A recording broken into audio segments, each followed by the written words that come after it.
this service by reciting Psalm 16.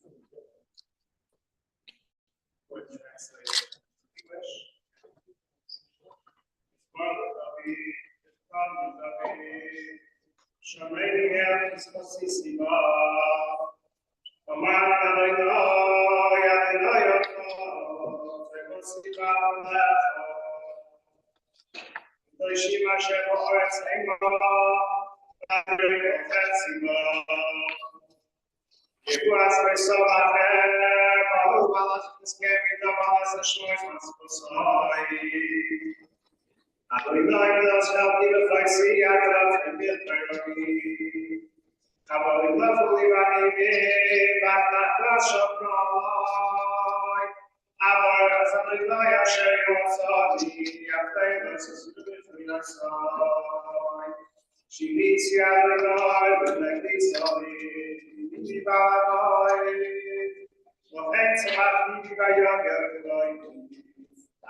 Protect me, O powerful God, for I take refuge in you. Say to God, you are my master, with no obligation to benefit me. For the holy ones who are in the earth, and for the mighty who fulfill your commandments, all my desires are fulfilled on account of their merits. I bless God for having advised me to choose the path of life. My conscience admonishes me at night. I am ever mindful that God is in front of me. Because he is by my right hand, I shall never falter. Therefore my heart rejoices, my whole being exalts, and my very flesh rests secure. For you will not abandon my soul to the nether world, nor permit your pious ones to see the pit of destruction. You will teach me the path of life, everlasting joy in your presence, of eternal delights near your right hand.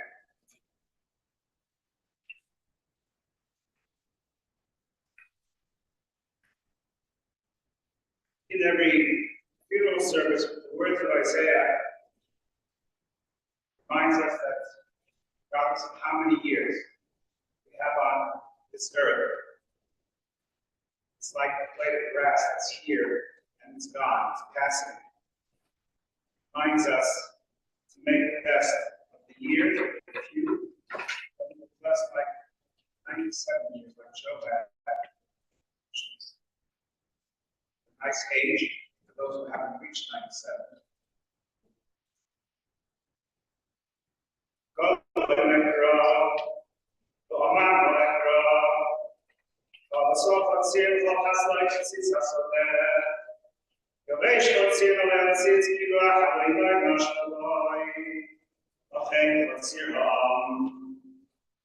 The voice says, cry out.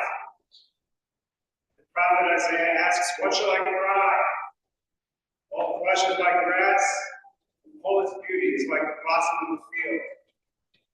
Grass withers, flower fades, when the wind of God blows upon it.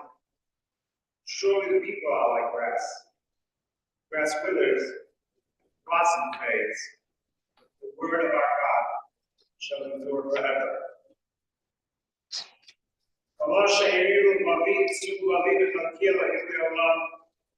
David said in Psalm, my flesh and my heart yearn for you. God is the rock of my heart.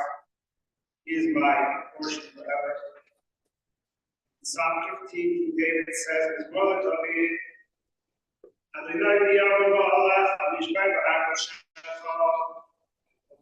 abide in your tent to reside.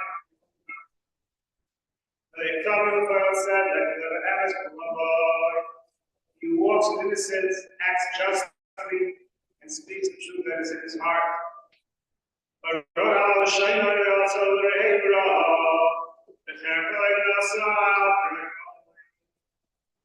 did not slander with his tongue.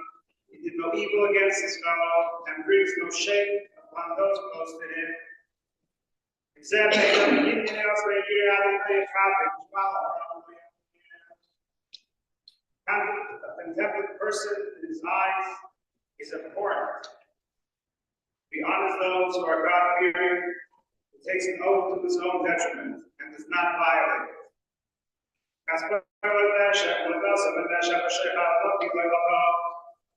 He did not lend his money with usury, nor did he accept a bribe against the innocent. He who does these shall not falter.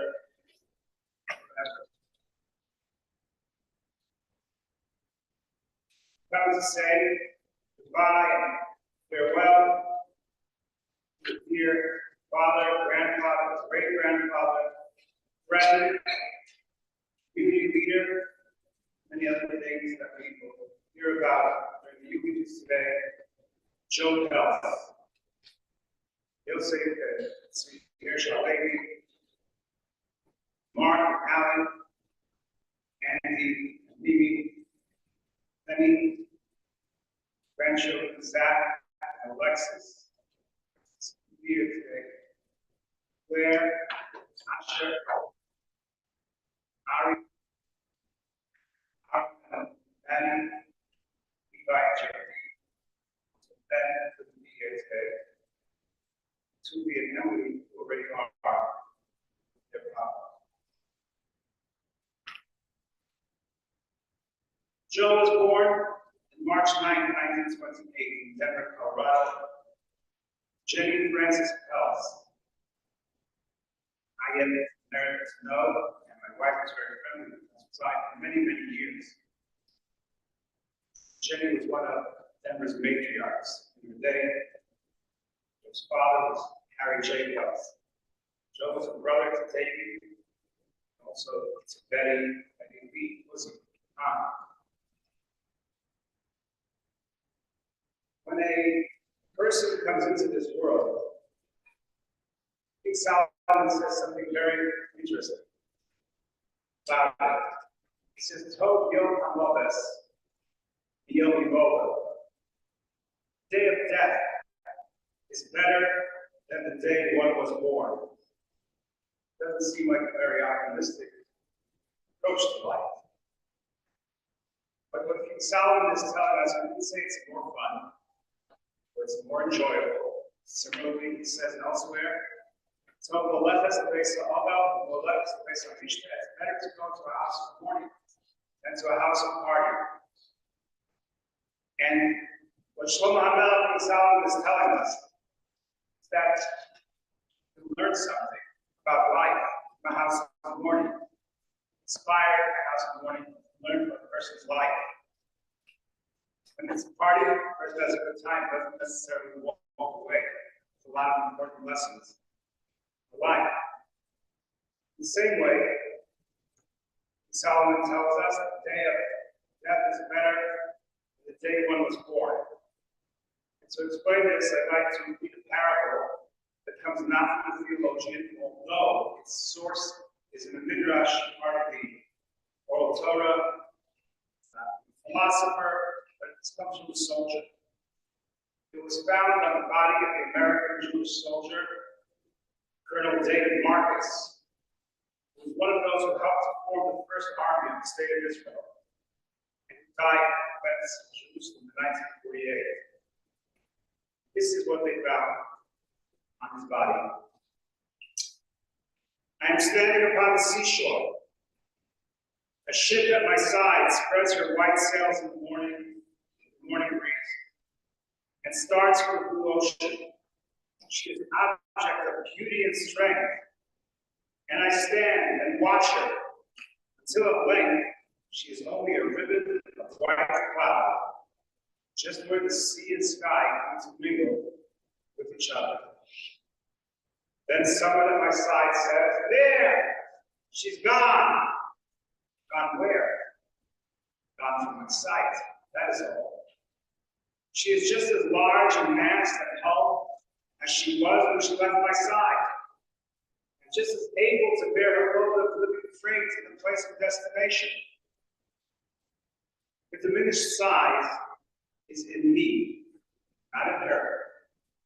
Just at the moment when someone at my side says, "There, she's gone," there are other voices ready to take up the glad shout from the other side. "There she comes." And that is that.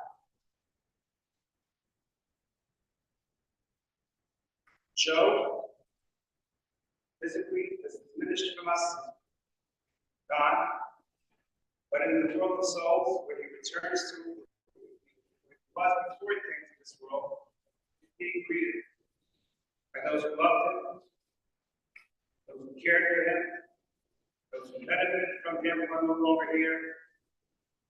They're happy that his soul has come to its eternal rest. So when we say, "There she goes," it's only because we're so distant. It's not diminished. It's still there. And that's what Solomon says, the day of death is like the day of birth. Because on the day of birth, they shouldn't be seen. The person is born. Of course, we rejoice, we're happy, but we don't know what life is going to be like. We don't know what this person is going to do. He's going to have a destructive life, a terrible life, a harmful life. So there's not, in that sense, you can't celebrate his life when he comes into the world. But when he left this world, and he made his years, whether 7, 17, 97, made them meaningful, made them helpful, made them kind, then there's reason to rejoice. God's life. So a funeral is not a place to rejoice, but we certainly can rejoice about much of Joe Pells' life.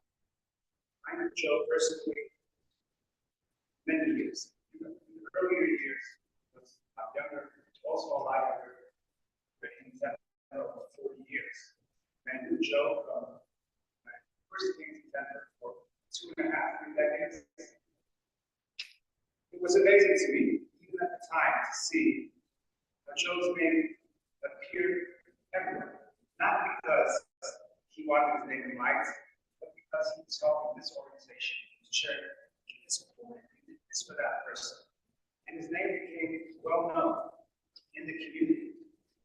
Somebody who cared, somebody who gave, somebody who was kind, as somebody who lived, not just for himself and his family, who lived for others as well.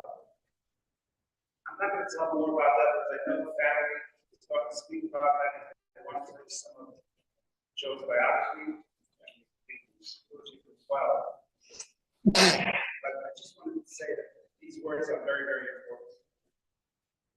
Joe Pells made a difference. Joe Pells was kind. Joe Pells cared. Joe Pells didn't know to make a difference in the lives of those who touched.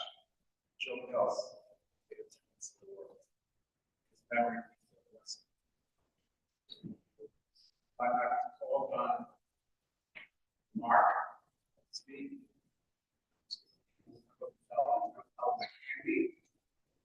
And that Penny, children like Zach, Levi, and I chose.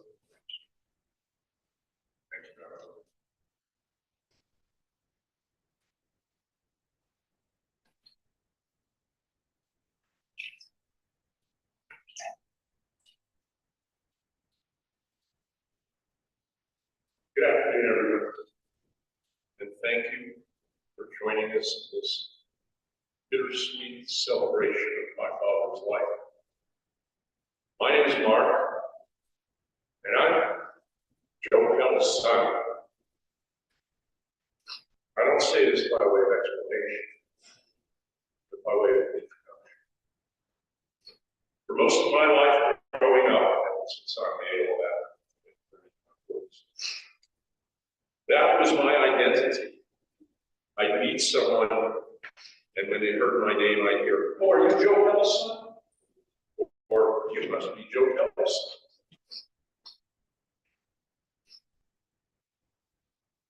And rather than diminishing me, I felt honored. Sorry. Excuse me.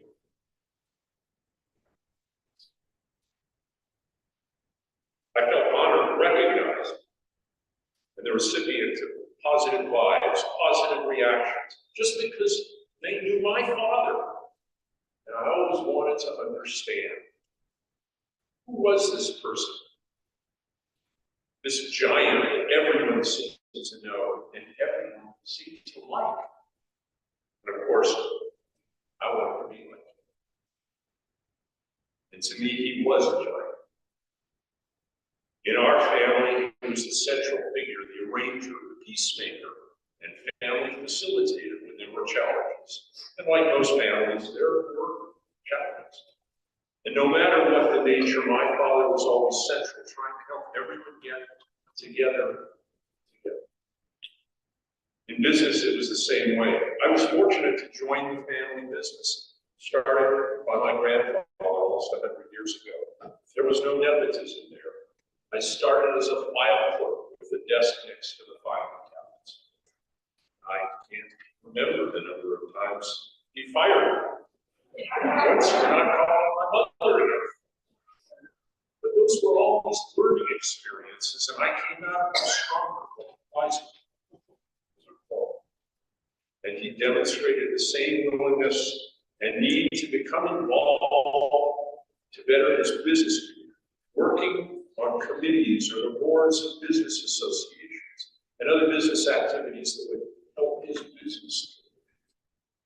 When it came to the Jewish community, we grew up watching my father become involved with one Jewish organization after another, whether it was the Allied Jewish Federation, the JCC, Jewish Family and Children's Services, the Colorado Agency for Jewish Education, and of course, the MHBJ. He worked tirelessly to address the needs of the community and its resources, just as he did with his family and in business. So I saw him as a giant who modeled his beliefs and priorities. He didn't lecture. He didn't pontificate. He acted. So we saw how it was done by watching him do it. If I were to encapsulate this in a couple of words, I'd say his driving force, love language, was service to others. Whether it be family, business, or community, he showed us that being part of a family or a community meant being involved, serving. The other word, bench. Joe Pells was a bench. And he showed us by all of his actions what that meant. And I'm proud to say, I'm Joe Pells' son.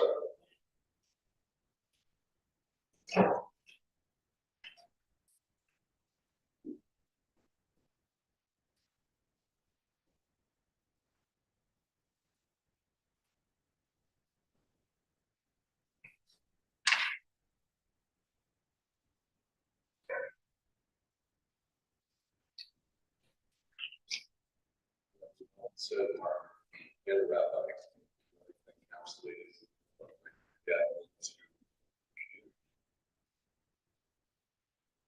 good to see you all. My dad say, good to be seen and viewed.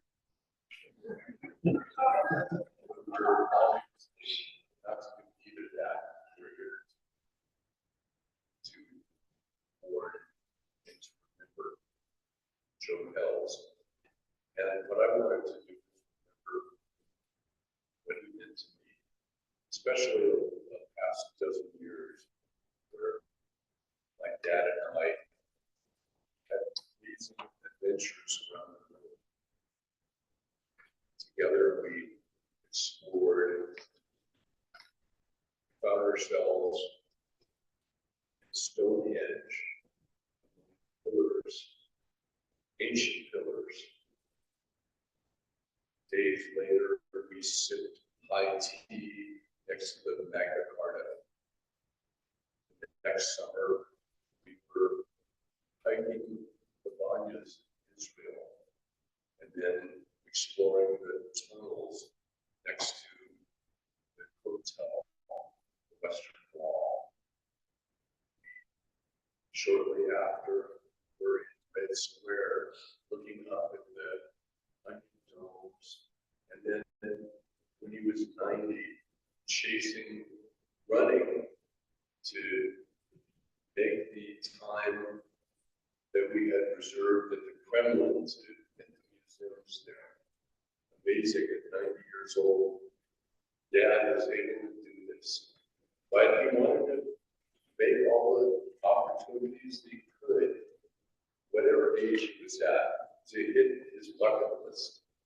And I'll never forget one of the things he wanted to be able to do. And he asked me and I to help him make it so simple. Of going on the Harry Potter ride in Florida. And when he was 90 years old, we took him to Universal Studios there and got him an electric cart so we could better navigate the park. Well, most people that go on that ride, according to the ride handler, get motion sickness. And as we were descending and at the end of the ride handler was amazed, the operator was amazed when he asked him what he thought of the ride. And my dad said, I loved it. Can we go again? And the ride operator said, sure. And it didn't make us even get off the ride and stand in the line again. He said, just stay there and go around again. Boy, did I love going on amusement park rides with my dad. But my dad visited us regularly while we were living in Hawaii. He went to the beach and soared parasailing with his grandkids. He even in his 80s was scuba diving with them. I have pictures. All these amazing adventures in his 80s and 90s. But the greatest memories are the phone calls that we had with him every day. Never ceased until last weekend. We spoke to him every day when he would tell us about his daily events, his bridge games, his dinners that he had at the Carolina, where they were good or bad, mostly bad. But he didn't ever stop telling us about his wonderful experiences, his phone calls he had with you, his friends and his family. So proud of his great-grandkids, his grandkids, and all of his nieces and nephews, and all of their experiences, and all of their things that they have done in life. Because you know, my dad was a real people person. And that's because of his kind, warm heart and his great sense of humor. It's your dad. We love you so very much. And we're saying goodbye to her now and say hello to the Lord.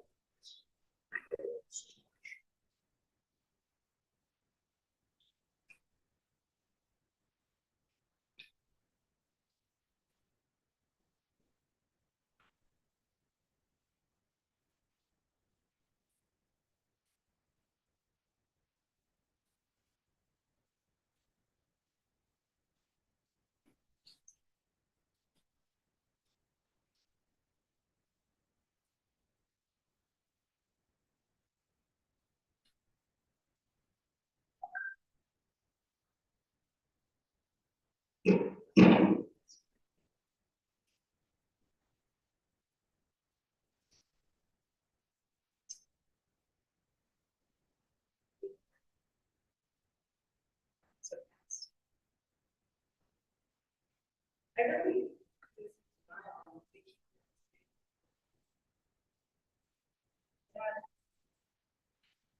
father was such a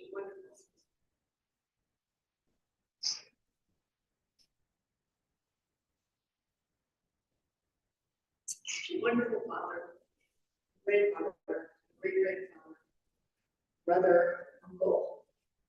Well, no, he was everything. Amazing inspiration to all of us. And this week, I think here, I'm sure I speak for everything that we are beyond grateful to have had it for as long as we did. Such good help. Good humor. He set an amazing example for all of us. He lived his 97 years with purpose, integrity, love, Dad loved his family and supported us always by being there no matter where we were.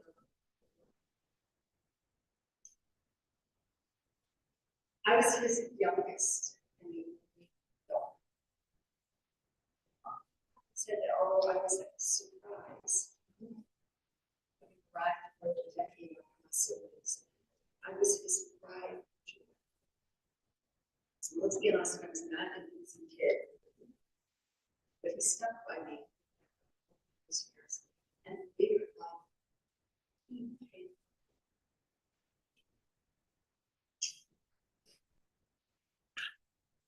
When I was growing up, I grew up in Denver, and there was no hand in me.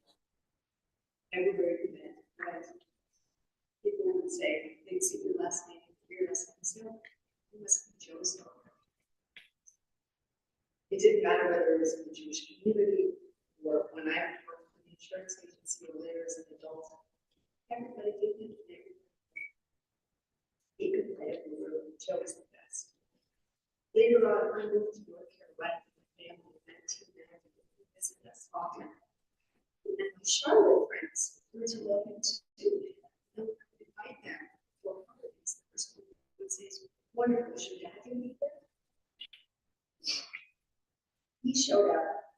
He was a fixture at every Rosh Hashanah meeting, every Pesach meeting, every family occasion, his bar mitzvahs, graduations, weddings, family vacations. He was there for everyone, despite the distance. Grandchildren, such an opportunity there since us. Always wanted to hear them. He didn't want to bother too many calls, to know what was going on.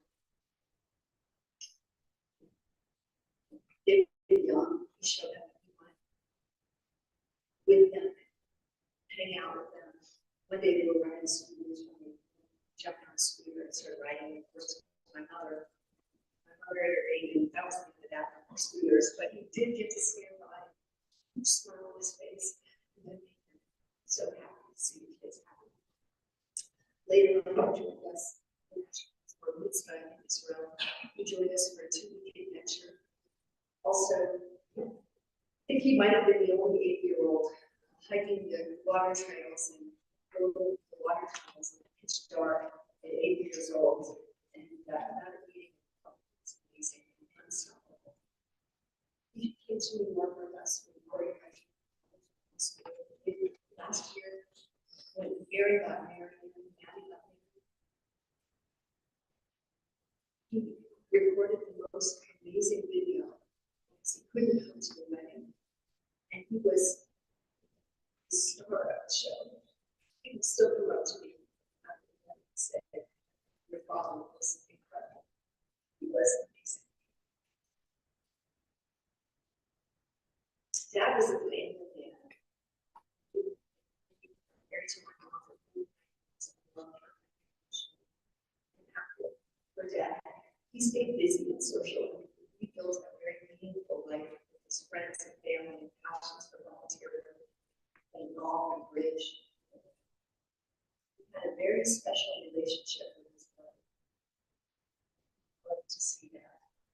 Two of them were together. They had a company routine. They have insults, flying back and forth.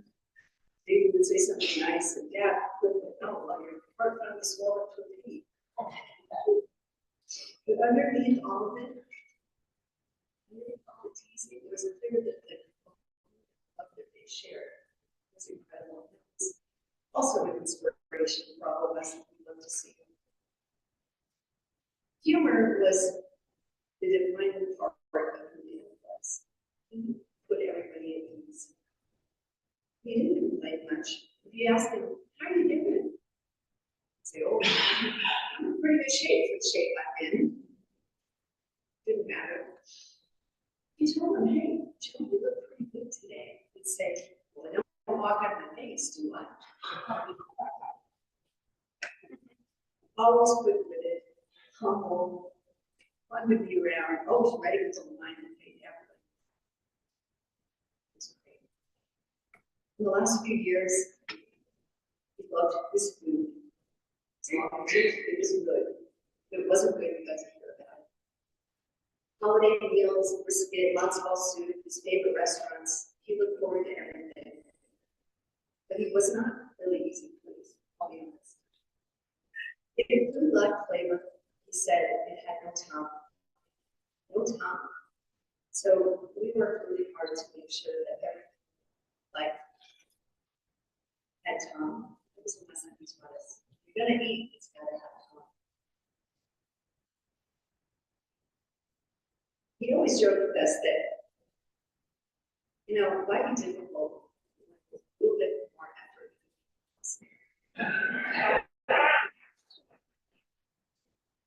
But it wasn't impossible.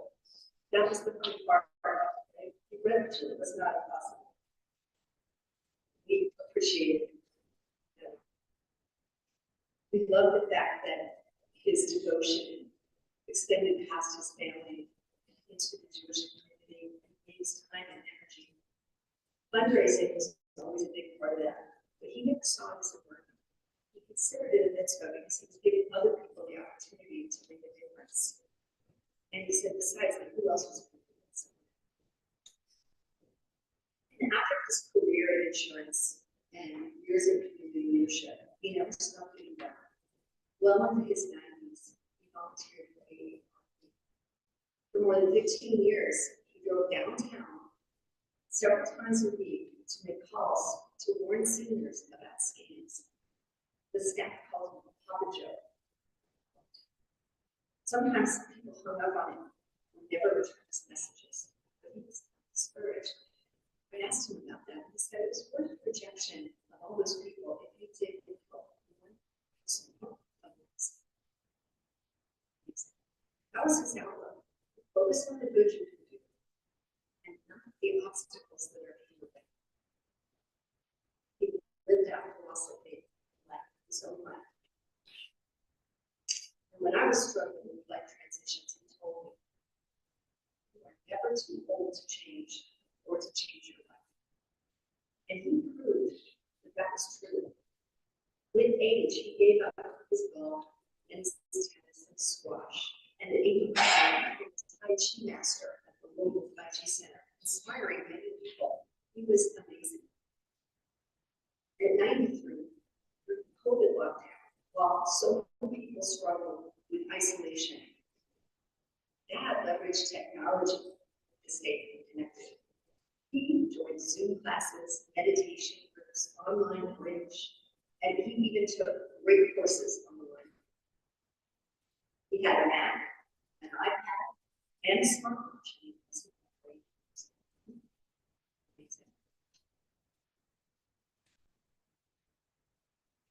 was a very organized person. He knew where everything was. I'm pretty sure he never lost anything his entire life.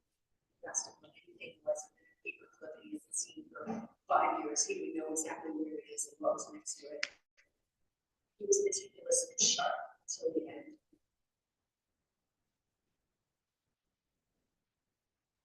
He was happy. And I once asked Dad, what is the secret to your longevity?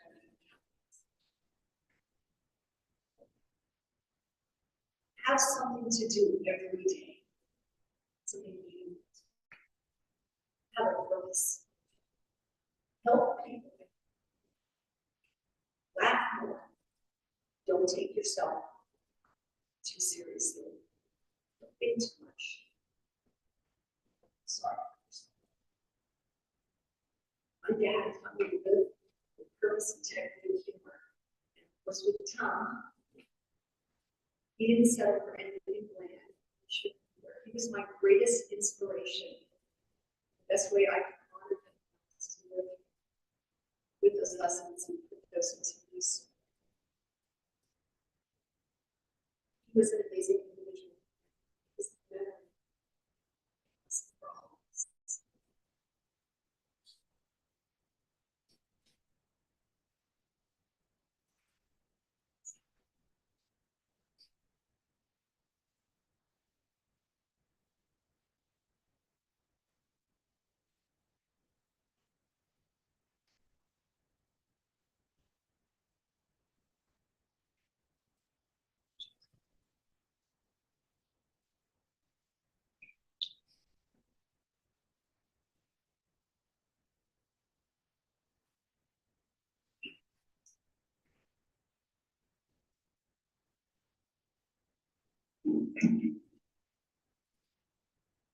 That's Pells tradition. I'll try to keep this short.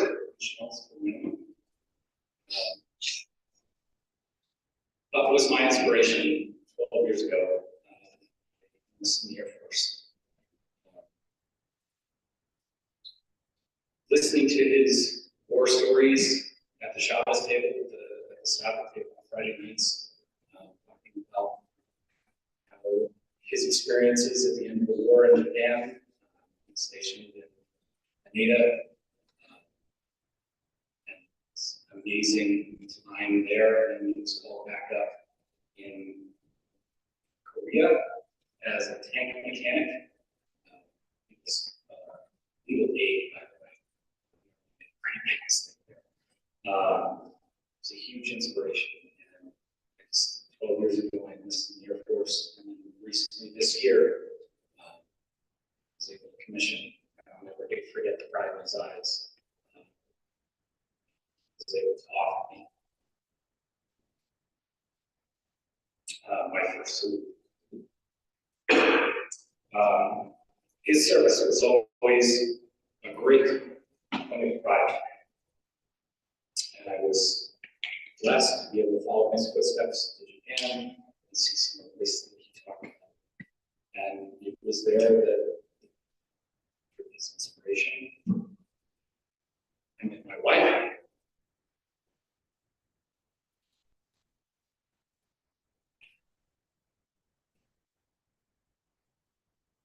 And with God's help, we were able to build his mishpacha, his pronunciation, with 3 wonderful grandchildren. We've heard about his service to the community, his service to the family.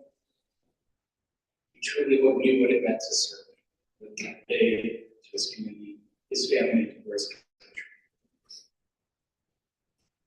We can learn from his example, continue his legacy.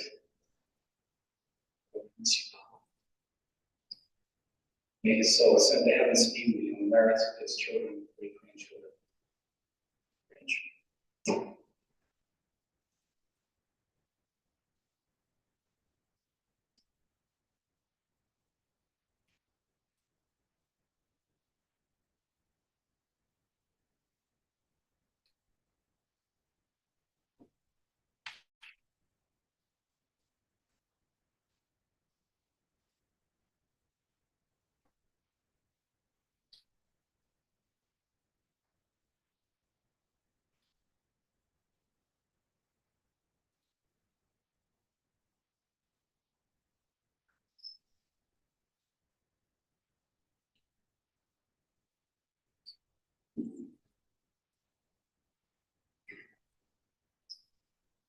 We was grandson. So I can only speak from the perspective of his grandson. I asked him, and I was wondering also, what's the secret to making it 97 years? And I think depending on who's asking, and when you ask, you get a different answer. Papa was an active man. He was doing yoga, Tai Chi for years. But I don't know if it was the activity that kept him going. I have a different theory. Papa was a chiller. My first memory of Papa was at the Grand Wailea pools. We had rented a cabana. And I had tried to get him to come on the big slide with me. And he was asleep. He just denied it. He said, I wasn't napping, I was just testing my eyelids for lens. So he was a guy who knew what he liked and what he didn't like. He wanted his fries crispy, and he wanted his steak fat. One time I remember he saw me cutting the fat off of my steak. And he said, what are you doing? That's the best part. So I cut the rest of it. I said, here, Papa. And he just laughed. Probably my most frightening memory with Papa was in March 2023 for his 95th birthday. We had a big family reunion. It was a great time. He gave a great speech that shouted out every single one of his everyone who came basically by name, and he was clearly more sharp than most of us, even at his age. Unfortunately, things went wrong. After the event, my throat started hurting, and I got tested and received the bad news that I had COVID. So my blood ran cold. Did I just infect? I decided to go and let him know the news, and I waited nervously as I was ready, wondering how I would explain how I just doomed him and potentially our whole bloodline. He picked up, and I could barely hear him. There was really loud music in the background, and he told me, "Oh, I'm just out playing bridge with my buddies." And that's basically the old Jewish equivalent of being at the club with the homies. So I told him about my diagnosis, and he was unaffected. He was in fact more worried about me and if I was okay than anything else. He was strong, and I used to say he would outlast all of us, and I think in many ways he will. We can only hope to be as iconic as Papa when we grow up. When I asked him directly, thinking it's our last call potentially ever, 2 years ago, what's the secret to living such a long life? And he told me, an abridged version, just 2 words: keep breathing. So I don't think of today as a goodbye, but more of an invitation, or even a challenge to live a life. He was someone who knew what he wanted and wasn't afraid to say it. He was someone who loved his family and his community, and he wasn't afraid to show it. He lived life on his terms and kept moving forward no matter what. Thank you, Papa. I love you.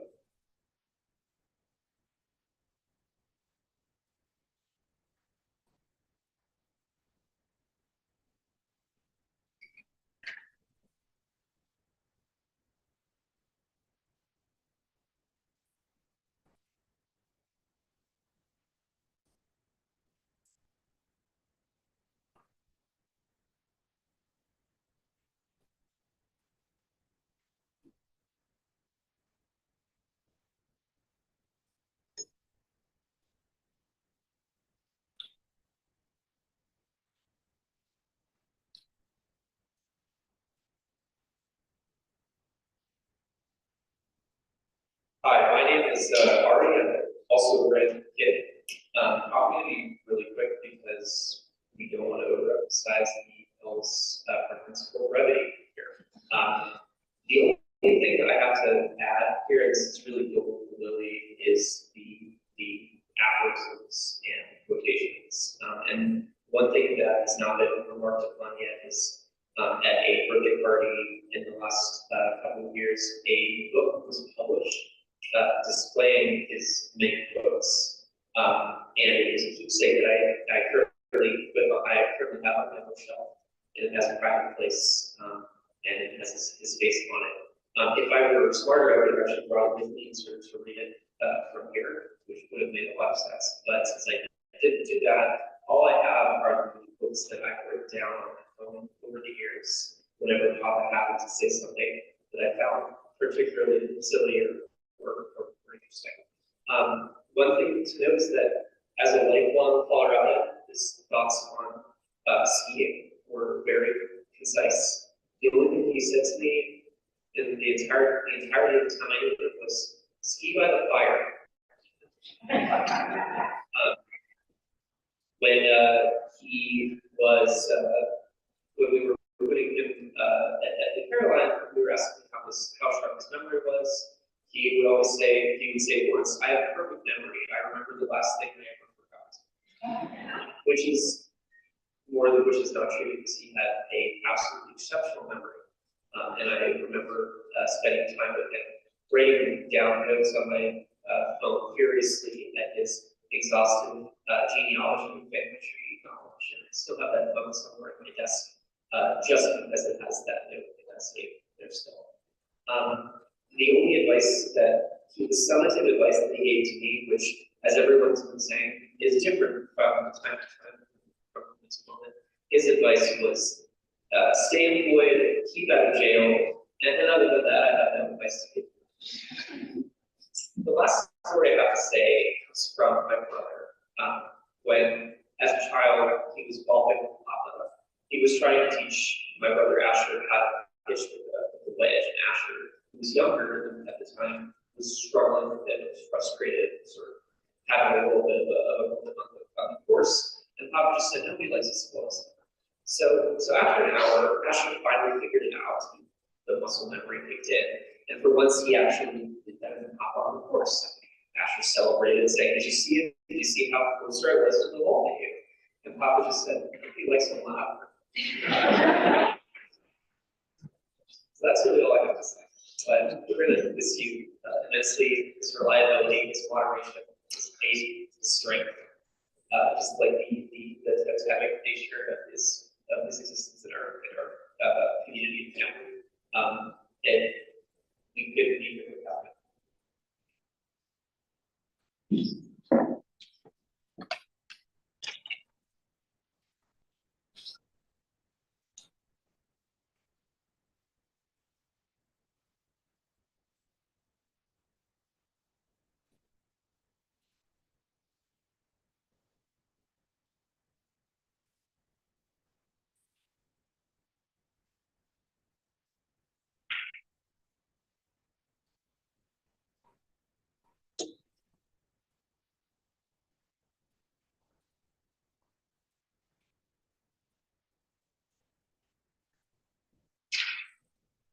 You know, when someone lives the age that Joe did, he's obviously outlived most of his peers. And therefore, a lot of things from his younger years can't be remembered or recalled by those who are left behind who are much younger than he. But two thoughts on that. One is that the deeds might not be remembered, the specifics, but the impact is felt always. The community and the family. Those will remain, and the only one who has to know about it knows about it. You can attest to it. And then to see a legacy left of his children and grandchildren, and the love that he had, the family that he built, even if the peers are not here to attest that we are. As long as the family keeps being close, as long as the family keeps its memory alive, he'll be here as well. And in line with that, I'm going to do one reading and then a prayer, and then I think we have parish cards. Parish cards. How did he live? Not how did he die, but how did he live? Not did he gain, but what did he give? These are the units to measure the worth of a man as a man, regardless of birth. Not what was his station, but had he a heart? And how did he play his God-given part? Was he ever ready with a word, good cheer, to bring back a smile, to banish a tear? Not what was his shrine, nor what was his creed, but had he befriended those really in need? Not what did the sketch in the newspaper say, but what lessons and memories did he leave when he passed away? It's quite a lesson, quite some memories that you'll have. Almighty God, Lord of the living and the dead, the hearts of your children who mourn are filled with grief. Give them comfort. They overcome by sadness and tears. Help them to remember the triumph and the joy in the life of Joe Pells. Let them not be overwhelmed by their loss. Help them to treasure what is theirs because Joe lived. Help them to meet grief with courage, to confront the angel of death with life. When the spirit threatens, when faith may falter, sustain us all. Our refuge, our strength, and our ever-present help. And let us say, Amen. You'll please rise. The mourners will say the mourner's passage.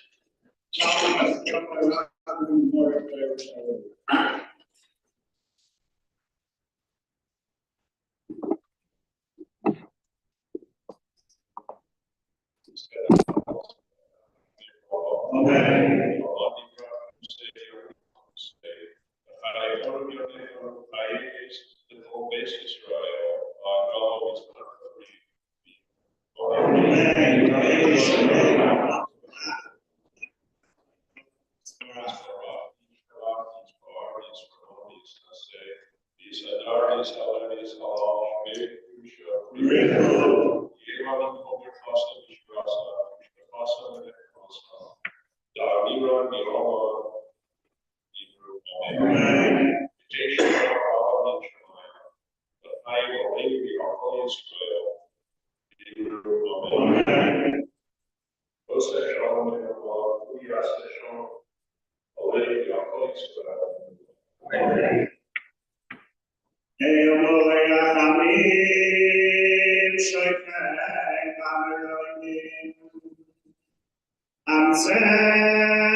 As Nishmas, can I say, Bensky Hershalevi Shalach Lamai.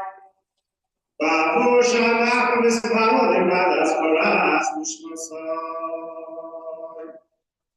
We got Eda Chosai. Lokei Barachamim. Yesterday we say no Amen. Mitzrayim Hayis Nishmasai Adonai Nachasai Yiranu B'Shalai Ma'Mishkavai B'Banah Amen. God full of compassion and flows on high. Grant proper repose on the sheltering wings of your presence, the lofty levels of the holy and pure, shine with bright firmament. Unto the soul of Joe Pells, who has gone to his world, and for whose memory we pray. May his repose be in paradise. May the Master of compassion bring him under the cover of God's wings, and bind his soul in the bonds of life eternal. May the Lord be his heritage. May he repose on his resting place in peace. And let us respond. Amen.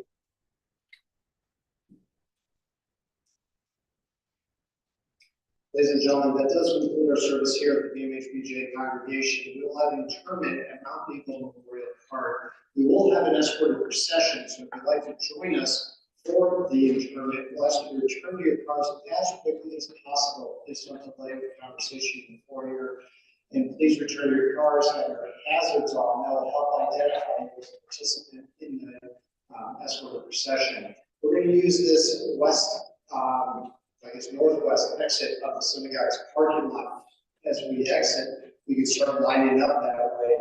If you're not going to the cemetery, we can ask you to give way to those who are, and maybe ask you to travel east through the parking lot to the other exit of the synagogue's parking lot on that east side.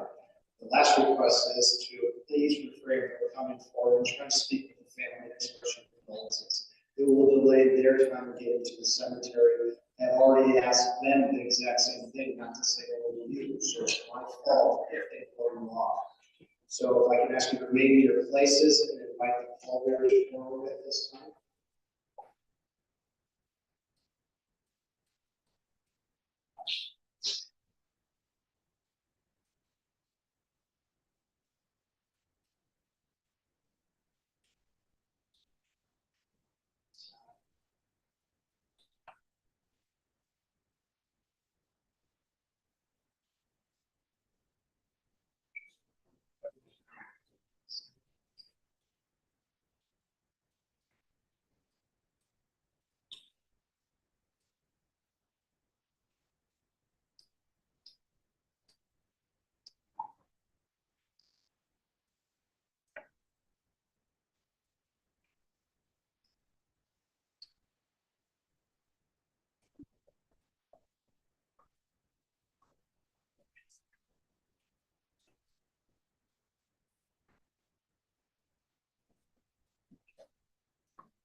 Because